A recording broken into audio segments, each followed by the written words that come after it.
এতিয়া আহো আমাৰ অসহযোগ আন্দোলন মহাত্মা গান্ধীৰ সত্যাগ্ৰহৰ পিছত যিটো আন্দোলন আৰম্ভ হৈছে অসহযোগ আন্দোলন সময়টো হৈছে 1920 পৰা 22 চনলৈ 1920-22 চন গান্ধীজীৰ অসহযোগ আন্দোলন শব্দটোতে আছে সহযোগ নকৰিব সকলো প্ৰকাৰে অসহযোগ কৰিব ব্ৰিটিছ প্ৰশাসনৰ সৈতে ব্ৰিটিছ প্ৰশাসনক মূল্যহীন কৰি দিব কেনেকৈ কৰিব অসহযোগ আন্দোলনটো কিয় আৰম্ভ হ'ল আমি প্ৰথম লাইনটো দিছে ভাৰতীয় স্বাধীনতা সংগ্ৰামৰ ইতিহাসত অসহযোগ আন্দোলন এক গুৰুত্বপূৰ্ণ অধ্যায় এই লাইনটোৱে আৰম্ভ হৈছে আলোচনাত ইয়াৰ অৰ্থ হ'ল যে ভাৰতবৰ্ষৰ যি স্বাধীনতা আন্দোলন আৰম্ভ হৈছিলে এই স্বাধীনতা আন্দোলনত অসহযোগ আন্দোলনৰ এটি উল্লেখযোগ্য আৰু গুৰুত্বপূৰ্ণ ভূমিকা আছিলে যাক আমি টাৰ্নিং পইণ্ট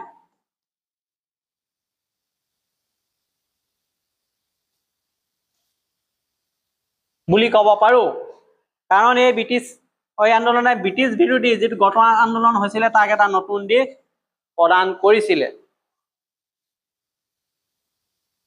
বৰ্ডলৈ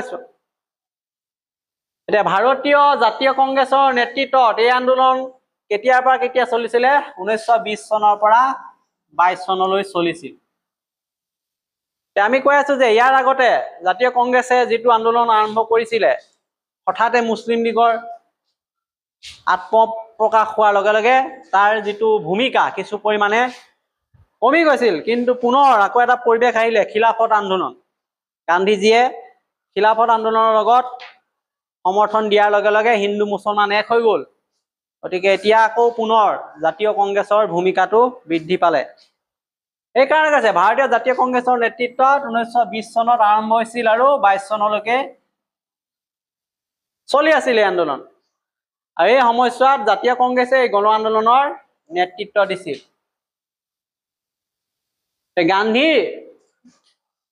মহাত্মা গান্ধীৰ যিটো নেতৃত্বত আৰম্ভ হোৱা অসহযোগ আন্দোলনে কেনেকৈ আগবাঢ়িছিলে অহিংস পথেৰে ব্ৰিটিছ শাসনৰ পৰা ভাৰতবৰ্ষক মুক্ত কৰিবলৈ দৃঢ় প্ৰতিজ্ঞ হৈছিল গতিকে মহাত্মা গান্ধীৰ অহিংস আৰু সত্যাগ্ৰহ এই দুটা আদৰ্শৰে ব্ৰিটিছ শাসনৰ বিৰুদ্ধে সকলো লোকক জাগ্ৰত কৰিছিল তেওঁৰ এই শক্তিশালী নেতৃত্বৰ যোগেদি কি কি কাৰ্যসূচী লৈছিলে অসহযোগ আন্দোলনত আমি চাওঁ আন্দোলনকাৰীসকলে ব্ৰিটিছৰ সামগ্ৰী কিনিবলৈ অমান্তি হৈছিল প্ৰথম কথা আন্দোলনকাৰীসকলৰ মনত এটা ধাৰণে বহুৱাই দিয়া হৈছিল যে কোনো কাৰণতে ব্ৰিটিছে প্ৰস্তুত কৰা একো সামগ্ৰীয়ে কোনেও কিনিব নোৱাৰিব নিকিনিলে কি হ'ব ক'ত পাব এইবিলাক থলুৱা কুটিৰ শিল্পৰ সামগ্ৰী আছে এইবিলাক ব্যৱহাৰ কৰিবলৈ উপাধিক পৰামৰ্শ দিছে গতিকে সামগ্ৰী বৰ্জন কৰা ব্ৰিটিছ সামগ্ৰী তাৰমানে আৰু দেশীয় সামগ্ৰী গ্ৰহণ কৰা আমি স্বদেশী আন্দোলনৰ কাৰ্যসূচী এইটোৱে স্বদেশী আন্দোলনৰ কাৰ্যসূচী থলুৱা কুটিৰ শিল্পৰ সামগ্ৰী গতিকে আন্দোলনত অংশগ্ৰহণ লোৱা লোকসকলে বিদেশী বস্তু বৰ্জন কৰিছিলে তেওঁলোকে দেশীয় কুটিৰ শিল্পৰ সামগ্ৰী ব্যৱহাৰ মাধ্যমে স্বদেশী ভাৱনাক জগাই তুলিছিলে কাৰ্যসূচীবিলাক দুটা পালো প্ৰথম অসহযোগ আন্দোলনৰ কাৰ্যসূচীসমূহ কি আলোচনা কৰা বুলি ক'লে প্ৰথমে দুটা যে ব্ৰিটিছ কৰ্তৃপক্ষই উৎপাদন কৰা সমগ্ৰ বস্তু বৰ্জন কৰিবলৈ কৈছে দেশীয় কুটিৰ শিল্পত প্ৰস্তুত কৰা বস্তু ব্যৱহাৰ কৰিবলৈ কৈছে দ্বিতীয় কথা তেওঁলোকে হুৰাৰ বিপণীসমূহ বন্ধ কৰা যিবিলাক মদৰ দোকান আছিলে বন্ধ কৰা কাৰ্যসূচী লৈছে নৈতিক শুদ্ধতা বজাই ৰাখি সমাজত নৈতিক গুণাৱলী গঢ়ি তোলাৰ ক্ষেত্ৰত আন্দোলনকাৰীসকলে মদ বিক্ৰী বিতৰণ বন্ধ কৰাৰ দাবী কৰিলে গতিকে মদ বিক্ৰী কৰাটো নৈতিকতাৰ বিৰোধী।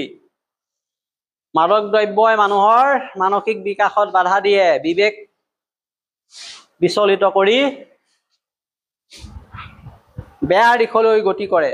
গতিকে এনেকুৱা মদ ভাং বিক্ৰী কৰা বন্ধ কৰিব লাগিব বুলি এটা কাৰ্যসূচী লৈছে। এই আন্দোলনৰ মুখ্য লক্ষ্য আছিল ভাৰতবৰ্ষৰ মৰ্যাদা, অখণ্ডতা, শান্তিপূৰ্ণ অটুট ৰখা। এইটো বেছি জৰুৰী দেই, তৰা চিনটো দি দিছো মই। অসহযোগ আন্দোলনৰ মূল উদ্দেশ্য কি আছিল? তেতিয়া আমি এই কথা লিখিব লাগিব, ভাৰতবৰ্ষৰ মৰ্যাদা, অখণ্ডতা, শান্তিপূৰ্ণ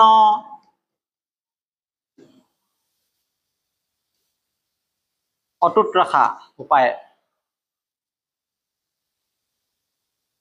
যিকোনো কথা ক্ষেত্ৰত চাব লাগিব যে ভাৰতবৰ্ষৰ মৰ্যাদা ৰক্ষা হৈছে নে নাই, বা অখণ্ডতা, ভাৰতবৰ্ষখনৰ ঐক্যটো থাকিব লাগিব সকলোৰে মাজত, বিভিন্ন অঞ্চলৰ মাজত একতা থাকিব লাগিব, আৰু সম্পূৰ্ণ শান্তিপূৰ্ণভাৱে হ'ব লাগিব।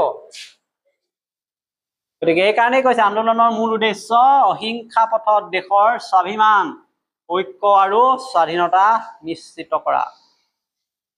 এই মেছেজটো যেতিয়া মানুহৰ মাজলৈ গ'ল, জনসাধাৰণৰ মাজলৈ পঠালে গান্ধীজীয়ে, তেতিয়া কি হ'ল, হাজাৰ হাজাৰ সাধাৰণ মানুহ এই উদ্দেশ্যেৰে আন্দোলনত জঁপিয়াই পৰিলে। এই আন্দোলনত যে কেৱল শিক্ষিত মানুহে যোগদান কৰিছিল এনেকুৱা নহয়, গ্ৰাম্য অঞ্চলৰ সাধাৰণ ৰাইজেও ব্যাপকভাৱে অংশগ্ৰহণ কৰিলে। আৰু সেইকাৰণে কোৱা হয় ভাৰতৰ স্বাধীনতা সংগ্ৰামৰ ইতিহাসত এইটোৱেই প্ৰথম সৰ্ববৃহৎ আন্দোলন আছিল। এইটো মানে অসহযোগ আন্দোলন।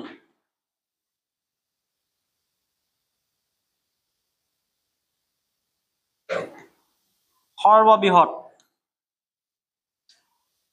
যিটো আন্দোলন 1920 পৰা 22 চনলৈকে চলিছিল, ইয়ে আছিল স্বাধীনতা আন্দোলনৰ প্ৰথম গণভিত্তিক গণ আন্দোলন, য'ত লাখ লাখ মানুহে অংশগ্ৰহণ কৰিছিল।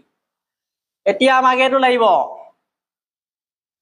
প্ৰথম প্ৰশ্নটো আমি পাই গলো, অসহযোগ আন্দোলনৰ উদ্দেশ্য কি আছিল, অসহযোগ আন্দোলনৰ কাৰ্যসূচী কি আছিল। এতিয়া পাম আমি কি কাৰণত অসহযোগ আন্দোলন আৰম্ভ হৈছিল, কাৰক বিলাক কি কি আছিলে। চাও, প্ৰথম কাৰক, প্ৰথম বিশ্বযুদ্ধত ভাৰতীয়সকলৰ অসন্তুষ্টি, কিয়নো ইয়াৰ ফলত ভাৰতৰ অৰ্থনীতি আৰু ইয়াৰ মানৱ সম্পদত বিৰূপ প্ৰভাৱ পৰিছিল। আমি ইয়াৰ আগতে পাইছিলো যে প্ৰথম বিশ্বযুদ্ধত ভাৰতীয় লোকসকলৰ ইচ্ছা নাছিলে যোগদান কৰিবলৈ, কিন্তু বুদ্ধি কৰি ব্ৰিটিছে ভাৰতীয় লোকসকলক যোগদান কৰাই ললে, যে যুদ্ধৰ পিছত স্বাধীনতা দিয়া হব, স্বতন্ত্ৰতা দিয়া হব, স্ব অধিকাৰ দিয়া হব, এনেকুৱা ধৰণৰ বহু কথা কৈ। যেতিয়া যুদ্ধ শেষ হল, একো নাপালে, ফল মানুহৰ মাজত অসন্তুষ্টি হল। ইয়াৰ ফলত ভাৰতৰ অৰ্থনীতিতো প্ৰভাৱ পৰিলে, মানৱ সম্পদতো প্ৰভাৱ পৰিলে। কাৰণ এইটো প্ৰথম বিশ্বযুদ্ধত ভাৰতৰ পৰা বিপুল সংখ্যক সেনা ল'ব লগা হৈছিল, যুদ্ধ খৰচ বহন কৰিব লগা হৈছিল, আৰু ইয়াৰ ভাৰতৰ লোকৰ ওপৰতে অধিক টেক্স আৰোপ হৈছিল, কৰ। গতিকে ইয়াৰ ফলত দেশৰ অৰ্থনীতি দুৰ্বল হৈ পৰিছিল।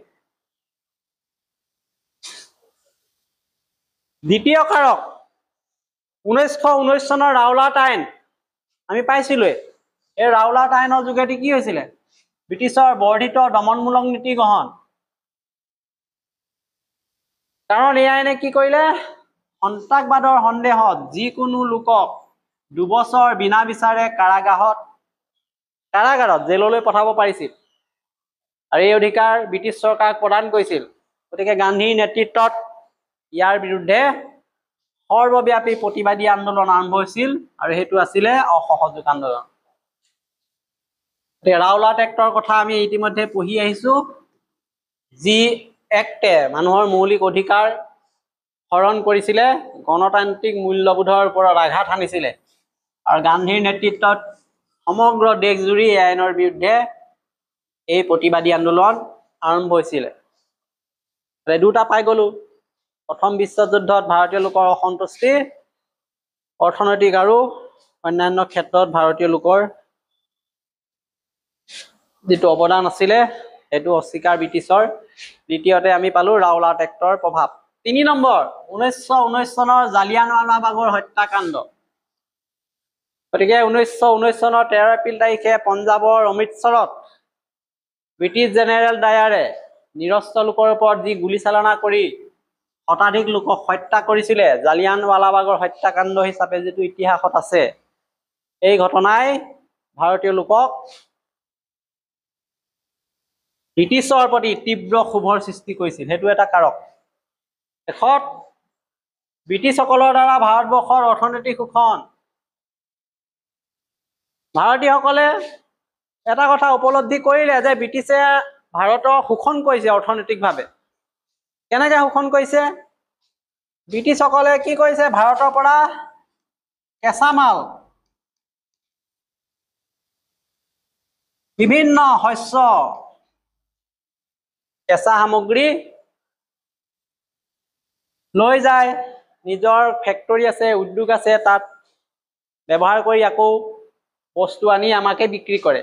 আৰু ইয়াৰ ফলত ভাৰতীয় যিবিলাক শিল্প উদ্যোগ আছিলে ধ্বংস হৈ গৈছিলে।